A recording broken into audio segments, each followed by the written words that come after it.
H3c versus H3 Lite. One is getting harder to find and more expensive to buy than the other one. Luckily it's easy to convert, and the stock bulbs in the Skyline unfortunately are H3c. You can do this either on your car or off your car. I'm doing it off my car because I already have the headlights out anyway because they're getting a little retrofit. And it saves having to have noodle fingers trying to reach in behind to do this. These share the same mounting face, with the only difference being that the H3 is grounded via the headlight housing. Much like the high beams on the Skyline, these use a H3 and you can see the little ground tab here. Whereas the low beams are grounded via the connector.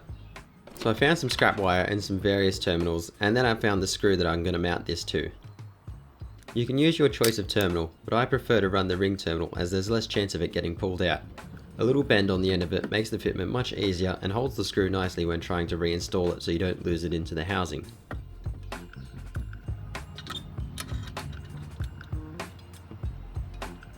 Here's how the factory bulb would connect, but with some spade connectors on our positive and negatives of the H3 globe, we can still use the factory plug. At some point I want to put on a proper plug for them, but it seems to hold okay for now. After a quick bench test with my 12 volt charger just to make sure it all works, then checking again one more time when it's connected to the car, I can now mount it all back in, and as easy as that, I now have headlights that are easy to find and cheaper to replace.